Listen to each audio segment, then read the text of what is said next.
Hello everyone, welcome back to this platform and welcome to the NCERT series where we are discussing the solution of your NCERT book.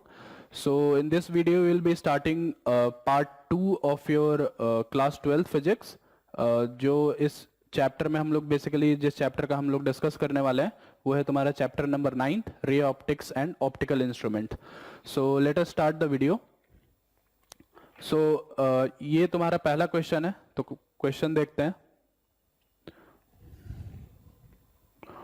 So a small candle 2.5 centimeter in size is placed at 27 centimeter in front of a concave mirror of radius of curvature 36 centimeter.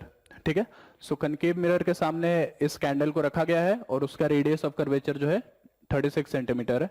At what distance from the mirror should a screen be placed in order to obtain a sharp image? Describe the nature and size of the image. If the candle is moved closer to the mirror, how would the screen have to be moved? तो सबसे पहले यहाँ पे देखते हैं कि ये जो है ये कनकेव मिरर है. सो ये तुम्हारा एक कनकेव मिरर है और रेडियस ऑफ कर्वेचर 36 सेंटीमीटर है. मींस सेंटर से इसके बीच का जो डिस्टेंस है वो 36 सेंटीमीटर है. तो क्या हम ये बोल सकते हैं कि जो फोकल लेंथ है वो इसके हाफ के बराबर होगा. मतलब ये जो डिस्टेंस होगा ये लगभग तुम्हारा 18 सेंटीमीटर के आसपास होगा. और कैंडल को रखा जा रहा है 27 सेंटीमीटर पे. इसका मतलब ये है कि कैंडल जो है यहां पे कहीं पे होगा.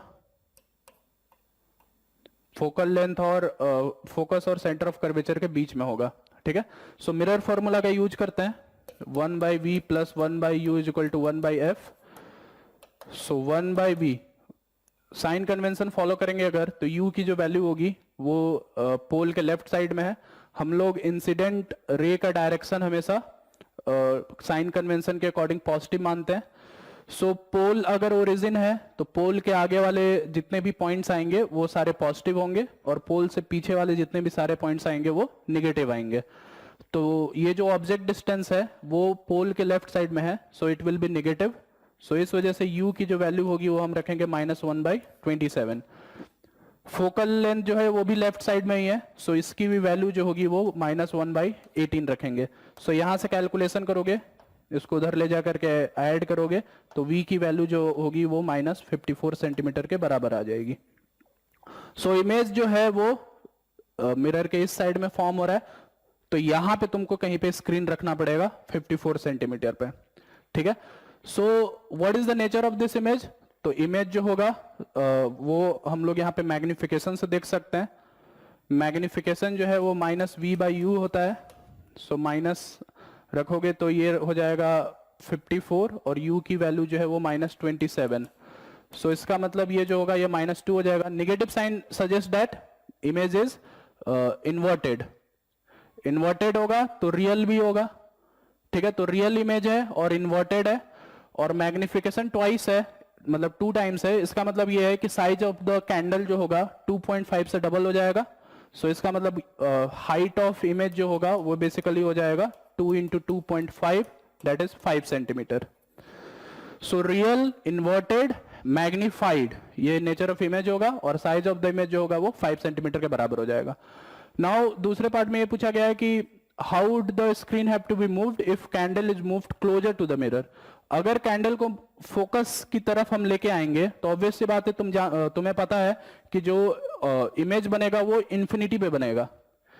जैसे जैसे तुम फोकस की तरफ लाओगे इमेज डिस्टेंस जो है वो बढ़ते चले जाएगा. इसका मतलब ये है कि स्क्रीन को भी तुमको अवे फ्रॉम द मिरर ले जाना पड़ेगा. सो सेकेंड पार्ट का आंसर ये होगा कि if you are bringing the candle near to the focus it has to be near to the mirror, screen has to be moved away from the mirror. So this is your first question. So अगले question की तरफ चलते हैं जो कि है question number 2. So a 4.5 centimeter needle is placed 12 centimeter away from a convex mirror of focal length 15 centimeter. So convex mirror है अब. ठीक है. Give the location of the image and the magnification. Describe what happens if the needle is moved further from the mirror. सो यहां पे convex mirror है. So ये तुम्हारा convex mirror है. ठीक है. और यहां पे कहीं पे निडल रखा हुआ है जो कि 12 सेंटीमीटर है. ठीक है. और इसका जो फोकल लेंथ दे रखा है वो तुमको दे रखा है 15 सेंटीमीटर. सो फिर से यहाँ पे मिरर फॉर्मूला यूज करते हैं. सो 1/v इमेज ऑब्जेक्ट जो है वो लेफ्ट साइड में है, तो इस वजह से इसको नेगेटिव रखना पड़ेगा, डेट इज -1/12। फोकस जो होगा इस बार मिरर का उस साइड होगा, पोल के राइट साइड में है, सो इसकी वैल्यू जो होगी वो पॉजिटिव होगी, सो इसको रखेंगे हम 1/15। सो 1/v हो जाएगा 1/12 प्लस 1/15।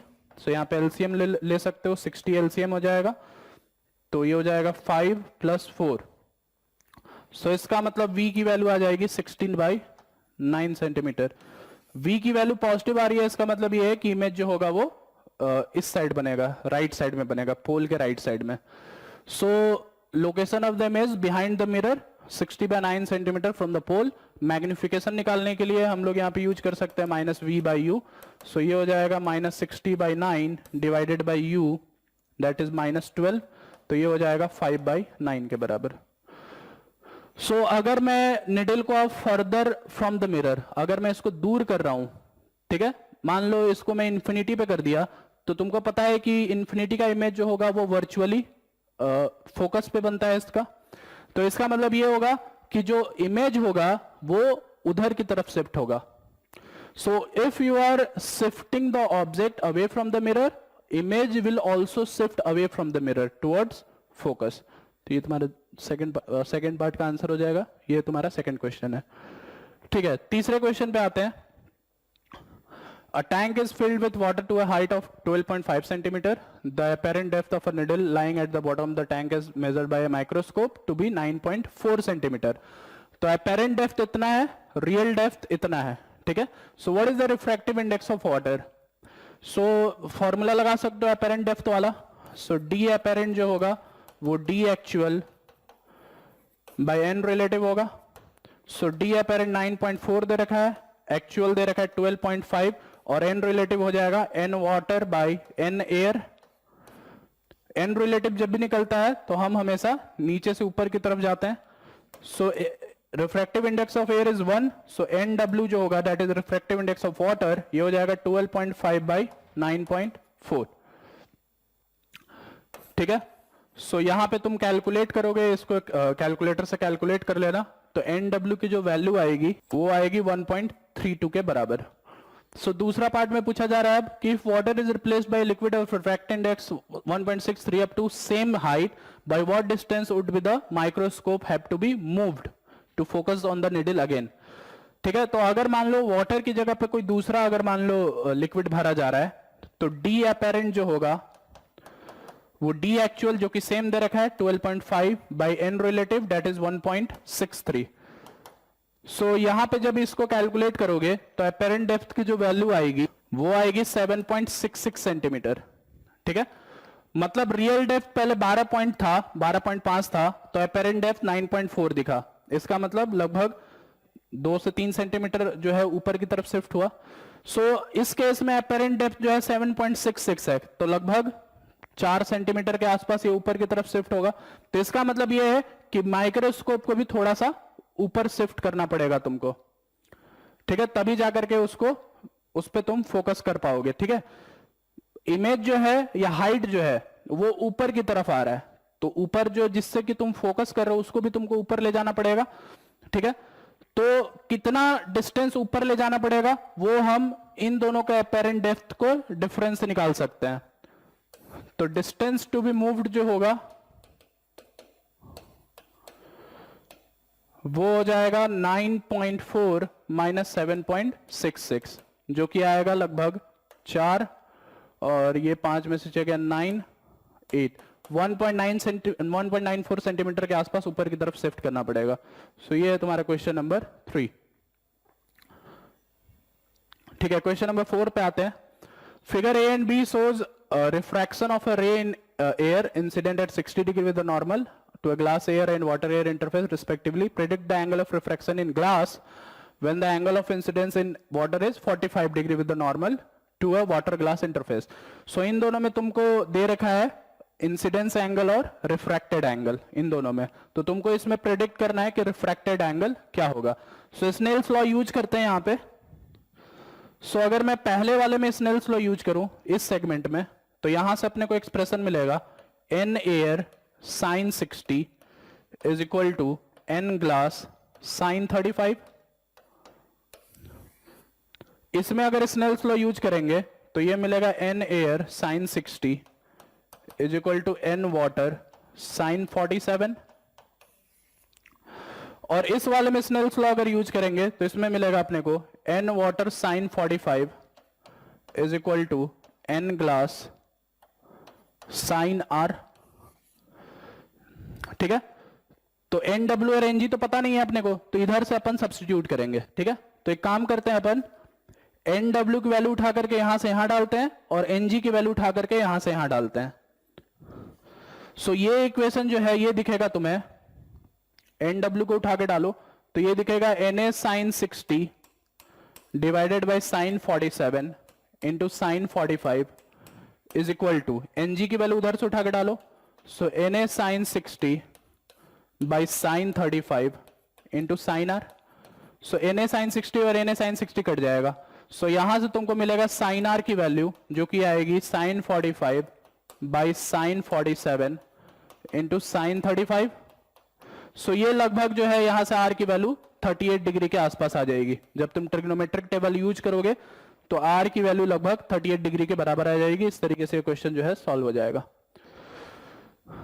ठीक है, अगले क्वेश्चन पे चलते हैं जो कि है क्वेश्चन नंबर 5। सो ये देखो, so small bulb is placed at the bottom of a tank containing water at a depth of 80 centimeter. So what is the area of the surface of water through which light from the bulb can emerge out? तो अपने को वो area ढूंढना है जहां से light जो है बाहर निकल सकता है। ठीक है, सो बेसिकली TIR का क्वेश्चन है ये। अपने को वो पॉइंट ढूंढना है यहां पे पहले जहां पे TIR हो सकता है। एक बार वो वाला पॉइंट मिल जाएगा तो एरिया भी मिल जाएगा। ठीक है, so refractive index of water is 1.33, consider the bulb to be a point source. तो सबसे पहले इसका डायग्राम ड्रॉ करते हैं। सो मान लो ये तुम्हारा टैंक है और यहां तक भरा हुआ है पानी जो कि है 80 सेंटीमीटर तक, और यहां पे तुम्हारा बल्ब है। ठीक है, सो यहां से लाइट ऊपर जाना स्टार्ट होगा तो हर डायरेक्शन में फैलेगा। एक पॉइंट ऐसा आएगा जहां से लाइट जो है TIR करना स्टार्ट हो जाएगा। क्रिटिकल एंगल वाला पॉइंट होगा ये क्रिटिकल एंगल वाला पॉइंट होगा। वैसे ही ये एक पॉइंट यहां पे भी देखने को मिलेगा जहां पे क्रिटिकल एंगल वाला पॉइंट आएगा। इस पॉइंट के आगे जो भी लाइट है वो वापस यहीं पे नीचे आ जाएगा। TIR अगर होगा इस पॉइंट के आगे तो लाइट जो है क्रॉस नहीं कर पाएगा। इसका मतलब ये है कि यही वो एरिया है जहां से लाइट बाहर निकल सकता है। ठीक है, तो सिंस ये एक 3D फिगर है तो यहां पे ये जो एरिया बनेगा वो एक सर्कुलर एरिया बनेगा। सो बेसिकली अपने को रेडियस निकालना पड़ेगा। रेडियस निकलते के साथ ही सर्कल का एरिया पता चल जाएगा, that is pi r square के बराबर। ठीक है, सो सबसे पहले क्रिटिकल एंगल निकालते हैं, स्नेल्स लॉ का यूज करते हैं। So according to Snell's law यहां पे इस पे लगाओगे तो 1.33 sine IC is equal to 1 into sine 90। So यहां से साइन IC की वैल्यू मिल जाएगी जो कि मिलेगी तुम्हें 1/1.33 जो कि लगभग आएगा 0.75 के आसपास। मतलब साइन IC की वैल्यू लगभग आ जाएगी 3/4 के आसपास। ठीक है, और ये तुम्हारा रेडियस R है, ये तुम्हारा डेप्थ है। तो tan का बेसिकली वैल्यू निकालना अपने को। tan निकालने के लिए इसका यूज कर सकते हैं अपन। यहां पे ट्रायंगल बनाते हैं एक, ये तुम्हारा IC है। सो ये 3 है, ये 4 है। सो अगर ये 3 है और ये 4 है तो ये हो जाएगा √7, 16 माइनस 9 का रूट √7। √7 हो जाएगा लगभग 2.6 के आसपास। ठीक है, सो tan IC की वैल्यू जो होगी यहां से मिलेगी तुमको 3/2.6। सो tan IC की वैल्यू जो होगी वो परपेंडिकुलर अपॉन बेस होगी। परपेंडिकुलर है R और बेस है तुम्हारा 80। सो यहां से R की वैल्यू तुमको मिल जाएगी 240/2.6 सेंटीमीटर। देयरफॉर एरिया जो होगा वो हो जाएगा पाई आर स्क्वायर के बराबर जो कि आएगा 3.14 इंटू रेडियस। इसको मीटर में कन्वर्ट कर लेते हैं तो ये आएगा 2.4/2.6 का स्क्वायर। इसको कैलकुलेट करोगे तो ये लगभग 2.6 या 2.8 मीटर स्क्वायर के आसपास वैल्यू आता है। सो इस तरीके से तुम्हारा जो है आंसर तुमको मिल जाएगा और एरिया पता चल जाएगा। ये है question number 5। Next question number 6, ये प्रिज्म के ऊपर है। सो देखो इस क्वेश्चन को, a prism is made of glass of unknown refractive index, a parallel beam of light is incident on a face of the prism, The angle of minimum deviation is measured to be 40 degree. What is the refractive index of the material of the prism? So deviation angle का formula जो है वो लगा सकते हो यहाँ पे mu minus 1 into a, या more specific बोला जाए तो ये हो जाएगा mu relative, जहाँ पे relative होता है refractive index of prism by refractive index of surrounding. So ये जो है ये 40 डिग्री दे रखा है, म्यू रिलेटिव हो जाएगा n prism by n surrounding, since बाहर हवा है तो ये एन प्रिज्म के बराबर ही हो जाएगा -1 इंटू 60 डिग्री. सो एनपी की वैल्यू हो जाएगी 1 + 4/6, मतलब ये हो जाएगा 5/3 के बराबर. ये तुम्हारा पहले पार्ट का आंसर है. Now the refractive angle of the prism 60 degree दे रखा है. If the prism is placed in water, refractive index of 1.33, predict the new angle of deviation. देखो अब हवा से अगर मान लो इसको वाटर में प्लेस किया जाएगा तो ये जो एन सराउंडिंग है ये 1 से 1.33 हो जाएगा. सो यहां पे मिनिमम डेविएशन की वैल्यू आ जाएगी 5/3 डिवाइडेड बाय 1.33 -1 इंटू 60 डिग्री. सो यहां पे ये कैलकुलेशन करोगे तो ये जो वैल्यू निकल के आएगी लगभग 15 डिग्री के आसपास निकल के आएगी.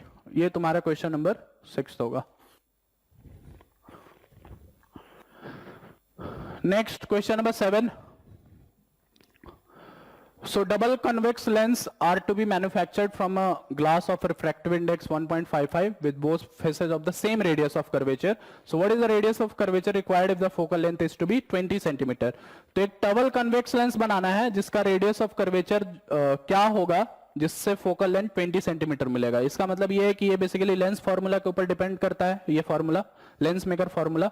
सो ये हम लोग लिख सकते हैं 1/f is equal to n relative -1 into 1/r1 -1/r2. So convex lens का फोकल लेंथ पॉजिटिव होता है, सो इसको लिखा जा सकता है 1/20. n रिलेटिव की वैल्यू हो जाएगी 1.55/1, दैट इज 1.55 क्योंकि बाहर हवा है, इंटू 1/r1. अब कन्वेक्स लेंस जब लोगे और इसमें साइन कन्वेंशन लगाओगे, ठीक है, तो ये है r1 और ये है r2. r1 जो है पोल के उस साइड है तो ये पॉजिटिव है, r2 जो है पोल के इस तरफ है. देखो इसका कर्वेचर लेफ्ट साइड में बन रहा है, मींस ये निगेटिव है. तो निगेटिव है तो r1 की वैल्यू रखेंगे 1/r और r2 की वैल्यू रखेंगे -1/r, मतलब दोनों के दोनों एड अप हो जाएंगे अल्टीमेटली. सो यहां से वैल्यू आ जाएगी 1/20 is equal to 0.55 into 2/r. So यहां से r की वैल्यू आ जाएगी 0.55 इंटू 2 इंटू 20 सेंटीमीटर. सो यहां से कैलकुलेट कर सकते हो तो ये आ जाएगा 20 और 20 × 4 = 24. ठीक है, तो 2 जीरोस खत्म हो जाएंगे, आंसर आ जाएगा 24 centimetre. So radius of curvature अगर 24 सेंटीमीटर के बराबर होगा तो इतने फोकल लेंथ का बनाया जा सकता है. ये तुम्हारा क्वेश्चन नंबर 7 है. ठीक है, नेक्स्ट क्वेश्चन, क्वेश्चन नंबर 8.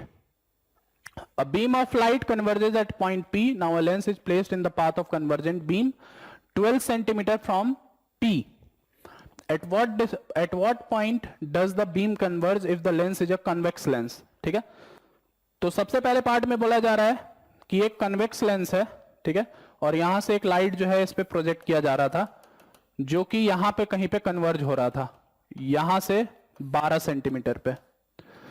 तो लेंस लगाने की वजह से कहां पे कन्वर्ज करेगा? तो ऑब्वियस सी बात है कि लेंस लगाने की वजह से ये पहले ही कन्वर्ज कर जाएगा. तो अपने को ये वाला डिस्टेंस निकालना है कि ये डिस्टेंस कितना है. तो यहां पे देखा जा सकता है कि जो ये पैरेलल बीम है एक वर्चुअल ऑब्जेक्ट की तरह बिहेव कर रहा है. अगर ये लेंस नहीं होता तो 12 सेंटीमीटर पे कन्वर्ज कर जाता, मतलब वही है तुम्हारा object distance. So virtual object की तरह ये बिहेव करेगा. सो यहां पे लेंस फॉर्मूला लगाते हैं. So 1/v minus 1/u equal to 1/f lens formula होता है. सो ये हो जाएगा 1/v minus, since u is on right side ये पॉजिटिव होगा, सो ये हो जाएगा 1/12. फोकल लेंथ भी पॉजिटिव होता है कन्वेक्स लेंस के लिए, सो ये हो जाएगा 1/20. सो इसको उधर भेज दो. सो 1/v हो जाएगा 1/12 प्लस 1/20. सो यहाँ पे एलसीएम लोगे तो ये हो जाएगा 60, ये हो जाएगा 5 + 3. सो v की वैल्यू हो जाएगी 60/8. इसका मतलब v की वैल्यू हो जाएगी 7.5 सेंटीमीटर. सो इसका मतलब जो लेंस के बिना 12 सेंटीमीटर पे कन्वर्ज कर रहा था, अब लेंस लगाने के बाद यहां से 7.5 सेंटीमीटर पे कन्वर्ज कर जाएगा. ये पहले पार्ट का आंसर है. दूसरे पार्ट में यहां पे कनकेव लेंस यूज हो रहा है. सो कनकेव लेंस यूज हो रहा, तो ऑब्जेक्ट डिस्टेंस तो अभी भी वैसा ही रहेगा जो तुम्हारा वर्चुअल ऑब्जेक्ट की तरह बिहेव करेगा। सो इसके लिए लिख सकते हैं 1/v minus 1/12 is equal to -1/16, क्योंकि कनकेव लेंस के लिए तुम्हारा फोकल लेंथ जो है निगेटिव होता है। सो 1/v की वैल्यू हो जाएगी 1/12 प्लस 1/16। सो जो कि आएगी यहां से एलसीएम ले सकते हो 48, ये हो जाएगा 4 टाइम्स, ये हो जाएगा तुम्हारा, ये माइनस है, ये माइनस है, और ये हो जाएगा तुम्हारा 3 टाइम्स। सो इसका मतलब v की वैल्यू यहां से आ जाएगी 48 सेंटीमीटर के बराबर। तो वहां से 48 सेंटीमीटर दूर जाकर के वो कन्वर्ज होगा। ये तुम्हारा है क्वेश्चन नंबर 8। ठीक है, coming to the next question, that is question number 9। An object of size 3 cm is placed 40 cm in front of a concave lens of focal length 21 cm. So describe the image produced by the lens. ठीक है, what happens if the object is moved further away from the lens? तो यहाँ पे ये फिर से तुम lens formula लगा सकते हो। So 14 cm in front of concave lens है, तो u की वैल्यू जो होगी ये -1/14 हो जाएगी, और concave lens का फोकल लेंथ नेगेटिव होता है, तो ये हो जाएगा -1/21। सो 1/v हो जाएगा -1/21 -1/14। तो यहाँ पे एलसीएम तुम ले सकते हो 42, तो ये हो जाएगा -2 और ये हो जाएगा -3। सो v की वैल्यू हो जाएगी -40/5 सेंटीमीटर। ठीक है, what happens if the object is move further away from the lens. ठीक है, तो अब अगर मान लो अगर ये नेगेटिव साइन तुम देख रहे हो, तो इसका मतलब ये है कि जो इमेज है वो लेंस से पहले ही बन रहा है। ये अगर मान लो कॉन्केव लेंस है, तो यहां पे कहीं पे बन रहा है लेंस से पहले ही। सबको बात पता ही है कि कॉन्केव लेंस से जो इमेज बनता है वो तुम्हारा वर्चुअल इमेज होता है। तो अगर मान लो तुमने ऑब्जेक्ट को इन्फिनिटी पे भेज दिया, तो ये जो इमेज है ये तुम्हारा फोकस पे बनता हुआ दिखेगा, वर्चुअली फोकस पे बनता हुआ दिखेगा। इसका मतलब 21 सेंटीमीटर के आसपास तुम्हारा ये इमेज डिस्टेंस हो जाएगा। सो अभी करेंटली जो इमेज डिस्टेंस है वो कम है, मतलब अगर तुम ऑब्जेक्ट डिस्टेंस को बढ़ाते हो तो इमेज डिस्टेंस भी बढ़ जाएगा। अभी ये जो इमेज है ये तुम्हारा अभी फोकल लेंथ और पोल के बीच में है, मींस फोकस और पोल के बीच में है। जैसे तुम ऑब्जेक्ट को इनफाइनाइट भेजते हो वो शिफ्ट होकर के फोकस पे आ जाएगा। So if you move the object to infinity या move the object further away, image will start shifting towards focus. ये तुम्हारा दूसरे पार्ट का आंसर होगा। ये है क्वेश्चन नंबर 9। ठीक है, next question number 10। What is the focal length of a convex lens of focal length 30 cm in contact with a concave lens of focal length 20 cm? तो कॉम्बिनेशन ऑफ लेंस का question है यहाँ पे। सो 1/f जो होगा वो 1/f1 plus 1/f2 होगा। सो convex lens का फोकल लेंथ पॉजिटिव होता है तो इसको रख सकते हैं 1/30, और कॉन्केव लेंस का फोकल लेंथ नेगेटिव होता है तो इसको रख सकते हैं -1/20। एलसीएम ले लो यहाँ पे 60 एलसीएम हो जाएगा, ये हो जाएगा 2 और ये हो जाएगा 3। सो यहां से f की वैल्यू आ जाएगी -60 सेंटीमीटर। सो नेगेटिव साइन ये दिखाता है कि ये डाइवर्जिंग नेचर का होगा। सो ये डाइवर्जिंग की तरह बिहेव करेगा। ठीक है, so is the system converging और diverging? So this system is diverging. ठीक है, अब यहां पे देख सकते हो जैसे 10th के बाद डायरेक्टली मैं 15 पे आ रहा हूं। सो क्वेश्चन नंबर 11 to 14 तुम इस ऑप्टिक्स के दूसरे पार्ट में देख लेना। ठीक है, ऑप्टिक्स के पहले पार्ट में सारा ज्योमेट्रिकल ऑप्टिक्स के क्वेश्चंस मैंने रखे हैं, और ऑप्टिक्स के दूसरे पार्ट में सारा ऑप्टिकल इंस्ट्रूमेंट के क्वेश्चन रखे हैं। ठीक है, तो जब भी तुम रेफर करना तो क्वेश्चन नंबर 1 to 14 के लिए पार्ट 2 को रेफर करना। ठीक है, so now coming back to the question number 15।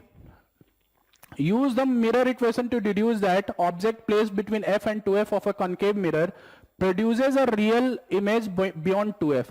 तो मिरर इक्वेशन यूज करके ये प्रूफ करना है। तो मिरर इक्वेशन जो होता है 1/v plus 1/u equal to 1/f। Object जो f और 2f के बीच में है, मान लो u को 1.5f, सिंस अपने को इक्वेशन से प्रूफ करना है तो let's assume that u is equal to 1.5f। So यहां पे अपन रख सकते हैं 1.5f, सिंस ऑब्जेक्ट जो होगा वो मिरर से लेफ्ट साइड में होगा। सो इस वजह से नेगेटिव रखा है मैंने साइन कन्वेंशन के अकॉर्डिंग। सो ये हो जाएगा 1/f के बराबर। सो 1/v की वैल्यू हो जाएगी 1/f प्लस, और ये कनकेव मिरर है। ठीक है, कनकेव मिरर है तो ये नेगेटिव होगा। कनकेव मिरर जो होगा उसका फोकल लेंथ इधर ही होता है तो ये नेगेटिव होगा। तो ये हो जाएगा -1/5 प्लस 1.5f। सो यहां पे एलसीएम ले सकते हो, तो 1/v की वैल्यू हो जाएगी 1.5f, ये हो जाएगा -1.5 प्लस 1, सो v की वैल्यू आ जाएगी 1.5f डिवाइडेड बाई -0.5, तो ये वैल्यू हो जाएगी, v की वैल्यू आ जाएगी -3f के बराबर। -3f के बराबर दिखाने का मतलब ये है कि ऑब्जेक्ट इमेज जो होगा वो मिरर के लेफ्ट साइड में ही बनेगा और बियॉन्ड 2f बनेगा, क्योंकि वैल्यू 3f के बराबर है। तो ये पहला पार्ट प्रूफ हो गया तुम्हारा। Coming to the second part, a convex mirror always produces a virtual image independent of the location of the object. ठीक है, कॉन्वेक्स मिरर हमेशा वर्चुअल इमेज ही बनाएगा। तो फिर से मिरर फॉर्मूला पे जाते हैं। सो कॉन्वेक्स मिरर के लिए f की वैल्यू हमेशा पॉजिटिव होती है, क्योंकि ये फोकल लेंथ उसका राइट साइड में होता है। ठीक है, सो 1/v की वैल्यू 1/f प्लस ये -1/u होगा। ठीक है, now object is to the left of the mirror. अगर object left to the mirror है तो क्या u की वैल्यू हमेशा निगेटिव है? तो निगेटिव और निगेटिव मिला के पॉजिटिव, तो क्या हम ये बोल सकते हैं कि v की वैल्यू यहां से हमेशा पॉजिटिव आएगी? अगर v की वैल्यू हमेशा पॉजिटिव आएगी तो क्या हम ये भी बोल सकते हैं कि जो इमेज बन रहा है वो मिरर के पीछे बन रहा है या मिरर के राइट साइड में बन रहा है? अगर वो मिरर के राइट साइड में बनेगा, मिरर के पीछे बनेगा, तो image will be always virtual. Hence it is proved कि तुम ऑब्जेक्ट डिस्टेंस कोई भी ले लो, ये वैल्यू जब हमेशा ही निगेटिव रहने वाली है तो इमेज हमेशा पीछे ही बनेगा। ठीक है, coming to the C part, the virtual image produced by a convex mirror is always diminished in size and is located between the focus and the pole। तो convex mirror की बात हो रही है। ठीक है, और virtual image जो बन रहा है वो हमेशा फोकस और पोल के बीच में बन रहा है। ठीक है, तो वर्चुअल इमेज कब बनता है? वर्चुअल इमेज कब बनता है? वर्चुअल इमेज तब बनता है जब ऑब्जेक्ट जो है वो फोकस और पोल के बीच में रखा जाए। याद करो जो तुम्हारा रे डायग्राम जो बनता है उसमें जब ऑब्जेक्ट फोकस पे होता है तो वो जो इमेज है वो इनफाइनाइट में बनता है। फिर उसके अगले स्टेप में जब फोकस और पोल के बीच में रहता है तो वो इमेज जो है पीछे बनता है। तो इसको हम लोग इक्वेशन वाइज भी प्रूव कर सकते हैं। सो मिरर फॉर्मूला लगाए 1/v plus 1/u equal to 1/f। तो u की जो वैल्यू है फोकल लेंथ से कम है, फोकल लेंथ से कम है तो मैं इसको मान लेता हूं कुछ 0.5f। सो इसको उधर भेज दो। सो 1/v की वैल्यू हो जाएगी 1/f। सिंस ये कन्वेक्स मिरर है तो ये भी निगेटिव होगा, सो ये निगेटिव होगा। सो ये -1/f प्लस 1/0.f। तो यहां से देख सकते हो v की वैल्यू पॉजिटिव आ रही है। v की वैल्यू पॉजिटिव आ रही है, इसका मतलब ये है कि ये पीछे बनेगा और वर्चुअल होगा। ये तुम्हारा तीसरे पार्ट का आंसर है। Coming to the d part, an object placed between the pole and focus of a concave mirror produce a virtual and enlarged image. ठीक है, सो इस वाले में अभी यहां पे कट होगा, यहां पे कट होगा सी पार्ट यहां से वापस से रिपीट होगा। सो सी पार्ट पे आते हैं। Virtual image produced by a convex mirror is always diminished in size and is located between focus and the pole. ठीक है, तो सी पार्ट में देखो क्या पूछा जा रहा है कि जो कन्वेक्स मिरर है उसमें जो भी इमेज बनेगा वो हमेशा पोल और फोकस के बीच में ही बनेगा और वो हमेशा डिमिनिश्ड होगा। ठीक है, तो इसको अपन प्रूफ करते हैं इक्वेशन से। So 1/v minus plus 1/u is equal to 1/f। Convex mirror के लिए फोकल लेंथ पॉजिटिव होता है। u को कोई भी एक वैल्यू ले लो, u का कोई भी एक वैल्यू ले लो। मान लो मैं वैल्यू लेता हूं f ले लेते हैं। ठीक है, तो इसको रखेंगे अपन -1/f क्योंकि ये लेफ्ट साइड में आएगा, सो ये हो जाएगा 1/f। सो यहां से v की वैल्यू क्या आ जाएगी? देखो v की वैल्यू यहां से आ जाएगी f/2 के बराबर। कोई भी रैंडम सा वैल्यू ले सकते हो। सो मैग्निफिकेशन जो होगा वो -v/u हो जाएगा, that is -f/2 divided by -f, मतलब ये हो जाएगा हाफ। मैग्निफिकेशन पॉजिटिव है और मैग्निफिकेशन 1 से छोटा है, इसका मतलब image is virtual and it's magnification is diminished. तो इस तरीके से सी पार्ट प्रूफ कर सकते हो। Coming to the d part, an object placed between the pole and the focus of a concave mirror produce a virtual and enlarged image। तो फिर से मैं ये इक्वेशन यूज करता हूं। सो पोल और फोकस के बीच में रखा गया है, तो u की वैल्यू जो है हम लोग रख सकते हैं 0.5f। तो 0.5f रखूं तो यहां पे मेरे को u को माइनस 0.5f ऐसे रख सकते हैं, ऑब्जेक्ट लेफ्ट साइड में, सो निगेटिव लेना पड़ेगा। और कनकेव मिरर है तो इस वजह से फोकल लेंथ यहाँ पे निगेटिव होगा, सो माइनस 1/f हो जाएगा। सो इसको उधर भेज दो, so 1/v is equal to 1 minus 1/f plus 0.5f। So यहां से v की वैल्यू देख सकते हो कितनी आ रही है, ये आ रही है f के बराबर। ये पॉइंट f है तो 2/f। हाँ, तो v जो है f के बराबर हो गया। v जो है f के बराबर हो गया, इसका मतलब ये है कि पोल और फोकस के बीच में ही आ गया ये। सॉरी, v की वैल्यू f के बराबर अगर आ रहा है तो यहां पे देख सकते हो कि जो इमेज है वो मिरर के पीछे बन रहा है। मिरर के पीछे बनेगा तो वर्चुअल इमेज ही बनेगा।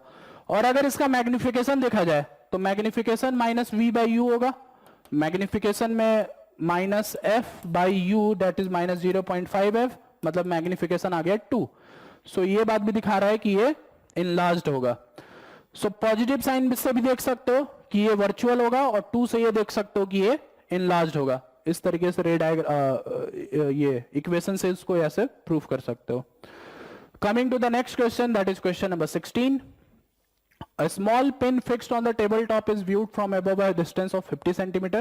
By what distance would the pin appear to be raised if it is viewed from the same point through a 15 centimeter glass slab held parallel to the table?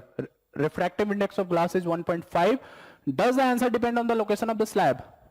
तो देखो यहां पे एक टेबल टॉप था, ऐसा table यहां पे बना हुआ है, और एक ऑब्जेक्ट को यहां से देखा जा रहा है। ठीक है, यहां से ऐसे देखा जा रहा है। ये जो डिस्टेंस है ये 50 सेंटीमीटर है।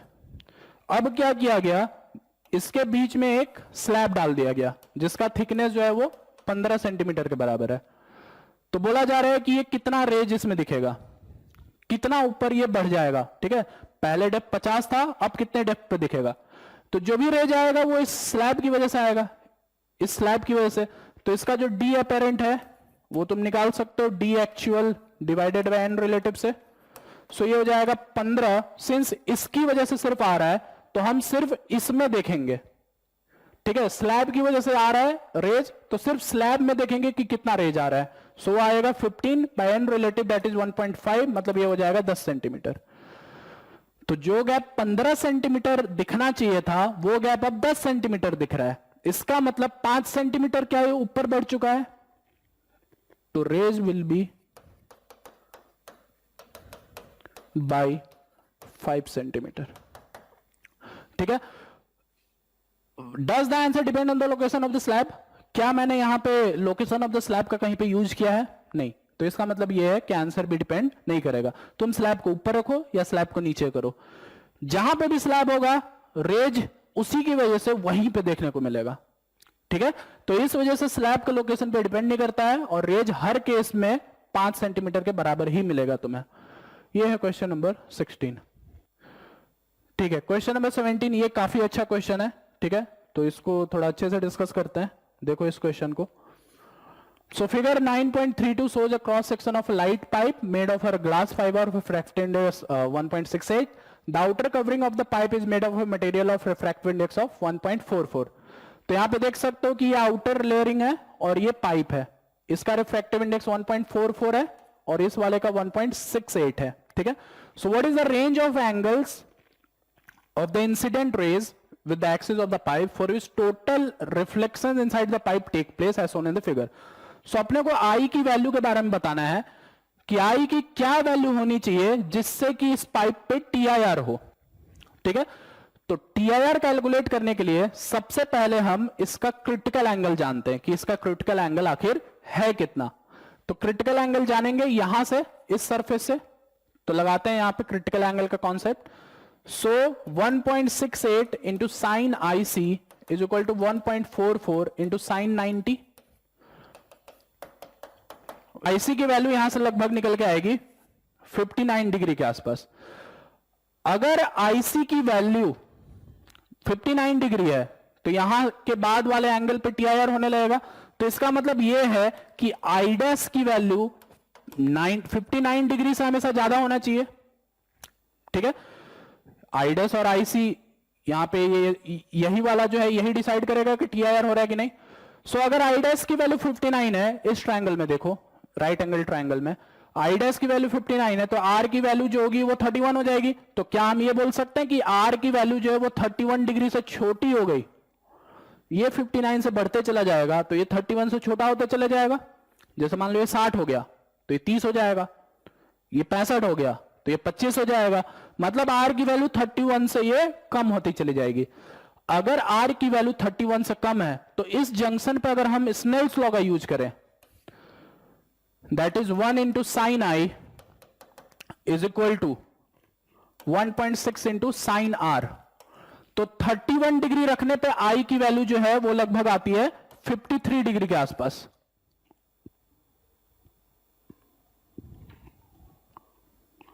आई की जो वैल्यू यहां पे आती है वो लगभग 60 डिग्री के आसपास आती है। 31 को रखोगे तो लगभग 60 डिग्री के आसपास आएगी, ठीक है। अब 31 से अगर वैल्यू कम होने लगी तो आई की वैल्यू जो है 60 से कम होने लगेगी, ठीक है। तो इसका मतलब यह है कि अगर आई की वैल्यू 0 से 60 डिग्री के बीच में अगर होगा तो आर की वैल्यू 31 से कम होगी और हेंस आई डैश की वैल्यू 59 से ज्यादा होगी।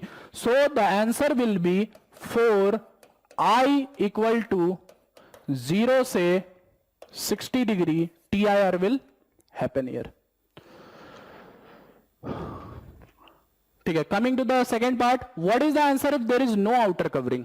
अगर मान लो अब आउटर कवरिंग नहीं है, ठीक है, सिर्फ पाइप है, आउटर कवरिंग नहीं है, मतलब यहां पे हवा है। फिर से इसका रे डायग्राम ड्रॉ कर लेते हैं। यहां से आ रहा है, फिर यहां जा रहा है, फिर यहां से टी आई आर हो रहा है, ठीक है।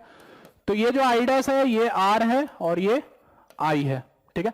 तो सबसे पहले क्रिटिकल एंगल की वैल्यू निकालते हैं इस पॉइंट पे। So 1.68 into sine i c is equal to 1 into sine 90। So यहां से आईसी की जो वैल्यू आएगी लगभग, इसको नीचे कर दो और ट्रिग्नोमेट्री टेबल यहां पे देख लेना, 36.5 डिग्री के आसपास, ठीक है। तो इससे बड़े एंगल पे टीआईआर होगा, बड़े एंगल पे टीआईआर होगा मतलब आई डैश की वैल्यू 36.5 से बड़ी होनी चाहिए। इसका मतलब आर की वैल्यू 53.5 से छोटी होनी चाहिए, 53.5 से छोटी होनी चाहिए, ठीक है। अब आर की वैल्यू, अब यहां पे इस जंक्शन पे स्नेल्स लॉ लगाएं तो हम यहां पे देख सकते हैं कि 1 into sine I is equal to 1.68 into sine R, ठीक है। तो आर की वैल्यू 53.5 डिग्री रखोगे तो आई का कुछ वैल्यू वहां पे मिलेगा, ठीक है। आर की वैल्यू जैसे जैसे कम होती चली जाएगी आई की वैल्यू भी कम होती चली जाएगी, ठीक है। तो हम यहां पे ये देखते हैं कि ये मैक्सिमम कितना कम हो सकता है। तो मैक्सिमम कम होने के लिए हम सबसे पहले 90 डिग्री को रख के देखते हैं। तो साइन 90 अगर अपन रखें यहां पे तो 1.68 इंटू साइन आर मिलेगा अपने को। सो यहां से कैलकुलेट करोगे तो आर की वैल्यू यही आ जाएगी 36.5 डिग्री। 90 डिग्री पे 36.5 है, ठीक है। तो इसका मतलब यह है कि आर की वैल्यू जो है 36.5 से 53.5 तक ही जा सकता है। तो आर की वैल्यू अगर 36.5 से 53.5 जा सकता है तो आई की वैल्यू कहां से कहां तक जाएगी? आई की वैल्यू जाएगी 53.5 से लेकर के 90 डिग्री तक।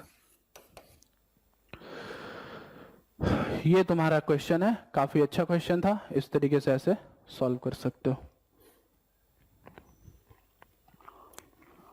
Coming to the next question, that is question number 18। Answer the following question. तो कुछ थ्योरेटिकल क्वेश्चंस है, तो देखते हैं क्या करके। You have learned that plane and concave convex mirror produce virtual image of objects. Can they produce real image under some circumstances? हाँ, they can produce real image. अगर ऑब्जेक्ट वर्चुअल हो जाए तो they can produce real image. Mirror formula से इसको justify कर सकते हो। वर्चुअल ऑब्जेक्ट होने का मतलब यह है कि पैरेलल बीम उस पर इंसिडेंट हो रहा है कहीं इंफिनिटी से। पैरेलल बीम को ये इंसिडेंट करा दो, ऑब्जेक्ट वर्चुअल हो जाएगा। ऑब्जेक्ट वर्चुअल हो जाएगा तो इमेज रियल आ जाएगा, ठीक है। ये पहले पार्ट का आंसर। दूसरे पार्ट का answer, virtual image we always से can not be caught on a screen. Yet when we see a virtual image, we are obviously bringing it onto the screen, that is the retina of our eye. Is there a contradiction? तो जैसे question में पूछ रहा है कि virtual image जो है हमेशा मिरर के पीछे बनता है, ठीक है, लेकिन फिर भी हम देख पाते हैं, हमारी आंख उसको देख पाती है। तो अगर हम देख पा रहे हैं उस वर्चुअल इमेज को और उसको हम स्क्रीन पे कैप्चर कर नहीं सकते हैं, तो क्या यहाँ पे कोई कॉन्ट्रडिक्शन दिख रहा है? तो देखो हो क्या रहा है, जब वर्चुअल इमेज बन रहा है, ठीक है, तो मिरर उसको डाइवर्ज कर रहा है, तभी पीछे वर्चुअल इमेज बन रहा है। उस डाइवर्ज लाइट को जो अपने आंख का कॉन्वेक्स लेंस है वो रेटिना पे कन्वर्ज करा रहा है। अगर अपने आंख में कॉन्वेक्स लेंस नहीं होता तो वो कन्वर्जन हो नहीं पाता, ठीक है। तो डाइवर्जेंट लाइट को जब वो कॉन्वेक्स लेंस कन्वर्ज करा रहा है तब जाकर के हम इमेज देख पा रहे हैं। तो यहां पे दो प्रोसेस हो रहा है, दो बार प्रोसेस आ रहा है, एक बार मिरर की वजह से वर्चुअल इमेज बन रहा है और एक बार कन्वेक्स लेंस की वजह से रेटिना पे इमेज बन रहा है। इस वजह से देयर इज नो कॉन्ट्रडिक्शन, ठीक है। सो कॉन्वेक्स लेंस का यहां पे एक्सप्लेनेशन दे सकते हो, ये बी पार्ट का होगा आंसर। Coming to the C part, a diver underwater looks obliquely at a fisherman standing on the bank of a lake. Would the fisherman look taller or shorter? तो obvious बात है वो taller दिखेगा, फॉर्मूले से चेक कर सकते हो, d apparent is equal to d actual by n relative। जब n relative यहां पे लिखोगे तो वो आएगा n air by n w या जो भी है लिक्विड। सो ये हो जाएगा n w by n a into d actual. तो ऑब्वियस बात है अगर वो हवा में रहेगा तो ये N W is greater than N A, वो टॉलर दिखेगा।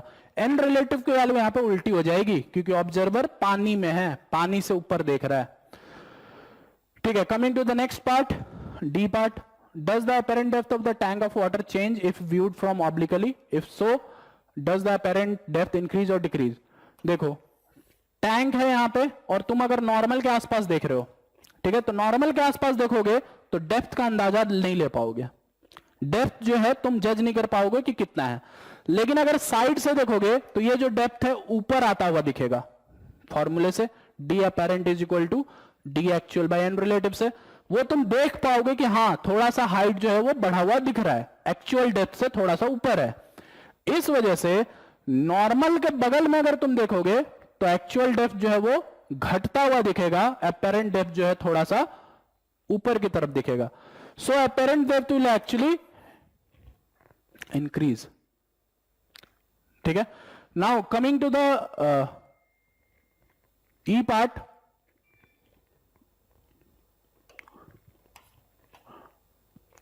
Coming to the E part, the refractive index of diamond is much greater than that of ordinary glass. Is this fact of some use of diamond cutter? TIR करवाने के लिए use होता है, ठीक है। Diamond का refractive index जो ordinary glass से काफी ज्यादा होता है, रिफ्रैक्टिव इंडेक्स बहुत ज्यादा होगा तो क्रिटिकल एंगल बहुत कम हो जाएगा। तो डायमंड कटर हमेशा डायमंड को उस कम क्रिटिकल एंगल पे कट करता है ताकि कोई भी लाइट उसमें एंटर करे तो बहुत बार उसका TIR हो और TIR हो करके बाहर निकले लाइट। TIR करवाने का मेन रीजन होता है स्पार्कलिंग इफेक्ट देखने के लिए। जैसे तुम लोग को पता होगा कि डायमंड जो है बहुत ज्यादा चमकता है, तो चमकता है उसी को स्पार्कलिंग इफेक्ट बोला जाता है। तो ये स्पार्कलिंग इफेक्ट TIR की वजह से होता है और TIR करवाने के लिए डायमंड कटर जो है हमेशा क्रिटिकल एंगल का ध्यान रखता है। सो इस तरीके से ई आंसर का कर सकते हो, ठीक है। Coming to the 19th question. अच्छा एक चीज और, ये जो क्वेश्चन नंबर 18 था इसमें जो डी पार्ट था, अपेरेंट डेप्थ जो है वो ऊपर की तरफ आएगा ना, तो ये डिक्रीज हो जाएगा, डेप्थ डिक्रीज हो जाएगा, ठीक है। इसको नोट कर लेना, ये डेप्थ डिक्रीज हो जाएगा, इंक्रीज नहीं होगा डिक्रीज होगा क्योंकि ऊपर आ रहा है, ठीक है। Coming to the 19th question, the image of a small electric bulb fixed on the wall of a room is to be obtained on the opposite wall 3 meter away by means of a large convex lens. So displacement method का formula है d should be greater than 4f for the image. So f की value should be less than d by 4. So ये value हो जाएगी 3 by 4, मतलब ये हो जाएगी 0.75 metre. So f should be less than equal to 0.75 metre. इससे ज्यादा फोकल लेंथ लगाओगे तो नहीं मेजर कर सकते हो। So maximum possible focal length is 0.75 metre. Coming to the question number 20, ये भी उसी कॉन्सेप्ट के ऊपर है। Screen is placed 90 centimeter from an object. Image of object is formed by convex lens at two different locations. Determine the focal length. तो focal length हो जाएगा 90/4 जो कि आएगा लगभग 21.4 सेंटीमीटर के आसपास. ये क्वेश्चन नंबर 20 है. Coming to the question number 21. Determine the effective focal length of the combination of the two lenses in exercise 9.10.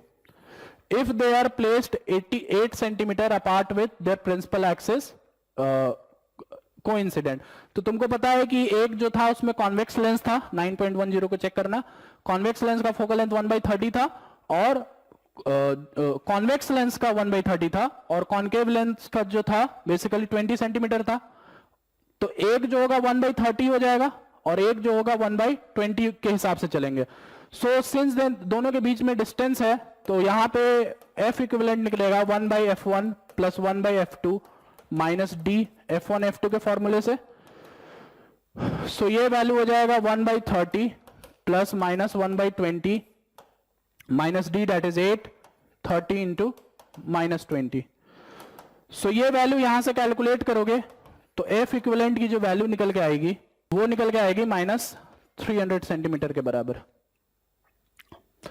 ठीक है. Now does the answer depend on which side of the combination of beam of parallel light is incident. तो obvious सी बात है कि एक जो है converging है और एक जो है डाइवर्जिंग है और तुम इन्फिनाइट से लाइट को प्रोजेक्ट कर रहे हो. ठीक है. तो अगर तुम पहले कन्वर्जिंग वाले पे करोगे तो लाइट को कन्वर्ज कराएगा और फिर ये लाइट को डाइवर्ज कराएगा. Convergence and then divergence. और अगर इधर की तरफ से करोगे F2 की तरफ से तो वो पहले लाइट को डाइवर्ज कराएगा. डाइवर्ज कराने के बाद वो कन्वर्ज कराएगा. तो दोनों अलग अलग प्रोसेस हुआ ना. अल्टीमेटली फाइनल रिजल्ट जो है अलग अलग मिलेगा.